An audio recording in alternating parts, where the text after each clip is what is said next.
Welcome to another volley session today. Today we're focusing on the backhand volley, and specifically the backhand volley that's between the hip and the shoulder.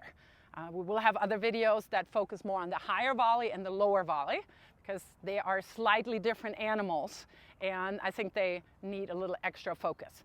So backhand volley, same grip of course. We have our continental grip. How do I find it?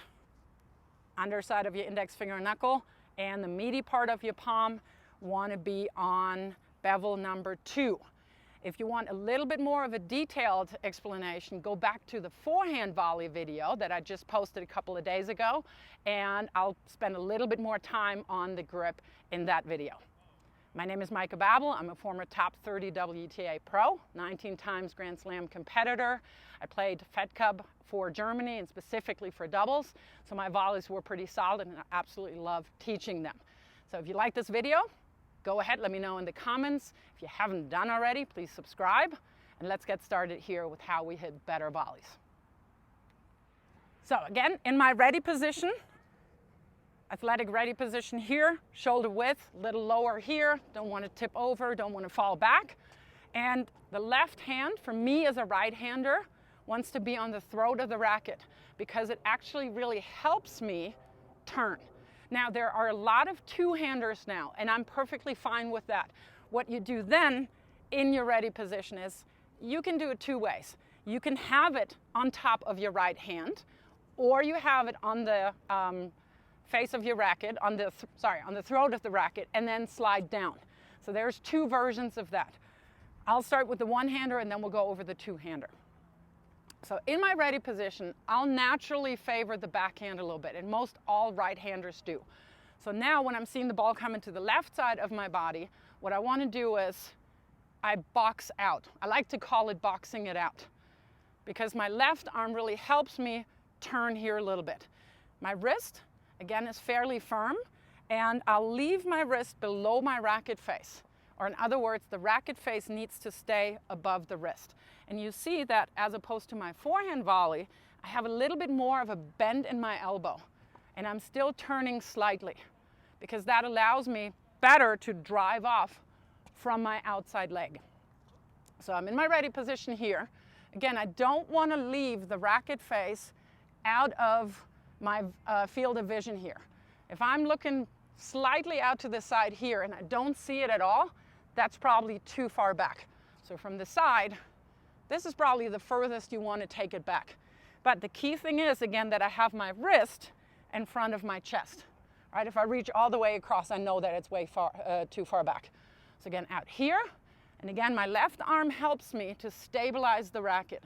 And as I then bring it forward, my left arm actively goes back because it helps me to balance the motion. So I'm here, I'm turning, and I'm striding forward. So from the front, right here, one more time. So again, I keep my wrist fairly stable. I want to lead with the lower edge of my racket, just like I do on the forehand, and then I extend forward. And I want to hold that for a millisecond to prevent my wrist from dropping. So let's get into the footwork. It's the same idea as on your forehand volleys. So again, if you missed that one, I just posted that video about 2 days ago. So maybe polish up your footwork on that, and then you can integrate the same patterns on the backhand. But here we go. Again, I want to get the energy for my volleys out of my legs. I'm not going to hit a very controlled volley if I swing at that ball. So I got my ready hop, and the ready hop or split step happens when my opponent, either on the net or at the baseline, is making contact. I want to be on top of my split step because while I'm up there, my brain computes where I have to move. And as I'm landing, I can already bound to whichever side I need to go. So if I see my backhand, I have my split step, and you see how my left step, my left leg already sets out. And if the ball's just hanging around here, I'm setting my left foot, my left leg behind the ball, and that is where I'm driving off of. That is where my energy comes from. I'm not taking a whole big swing. I might do that on higher volleys, and again, I'll make an extra video for that. But you see here from the side, this is where the magic happens. So 1, 2.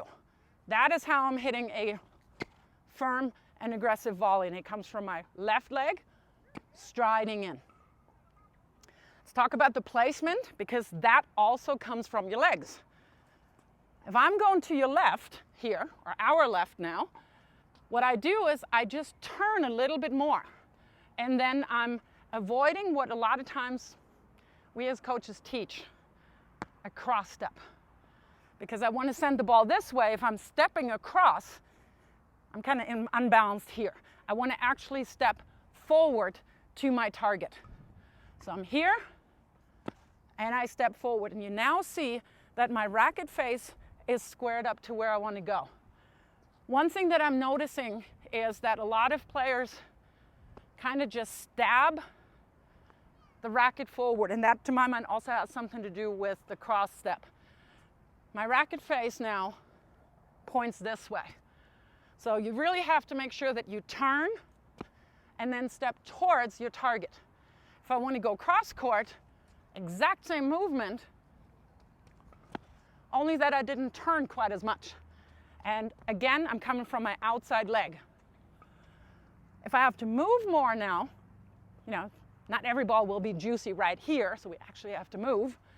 I want to keep moving to the ball and then get my outside leg behind the ball and then stride again. So it's a rhythm of split 1, 2 that I have in there, just sometimes with a different sequence. I might have my split step, move, move, move, 1, 2. And again, those smaller steps and or strides to the ball are there for me to stay balanced. So I'm not leaning over the ball and hitting down on the ball. All right, racket position as I'm hitting the ball. I always want to lead with the lower edge of my racket.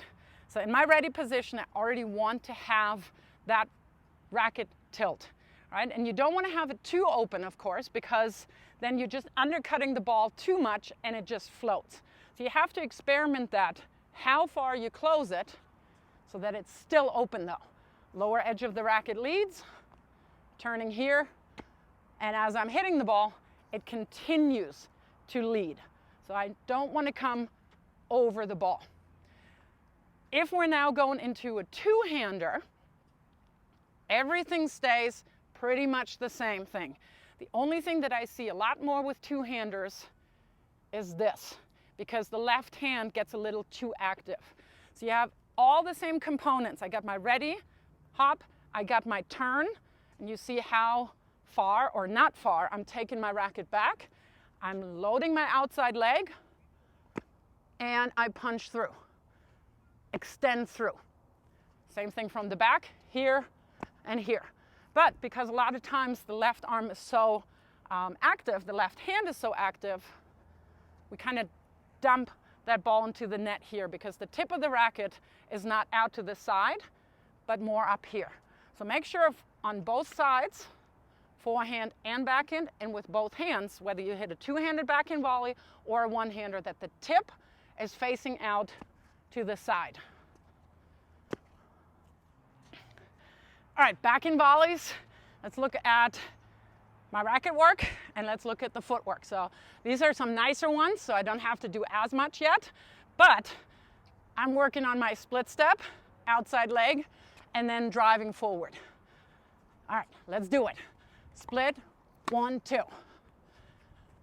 Split, 1, 2. All right, I'm going cross court. Ooh, I could have moved better. All right, split, 1, 2. One more time. So again, you see that I'm not taking a big take back, and I'm really just trying to work with a quick movement here that also is a little bit more from shoulder to shoulder. Yes, there is a little bit of a down movement, but I'm not hacking down on the ball. Because a lot of times as coaches, we also say high to low. And to my mind, that kind of leads to doing this. So make sure you're extending or punching through, whichever word you want to use, and then you hold your racket a little bit. All right, back in volleys where I actually have to move a little bit more. Again, split step, setting, and then I'm moving until I have my outside leg behind the ball, and then I can really penetrate through that ball. So let's give it a whirl. So move, move, move. Split, move, move, move. You're just seeing that I'm stepping a little bit more over if I'm going down the line, or not quite as much if I'm going cross court. So let's do it 2 more times. I keep moving forward.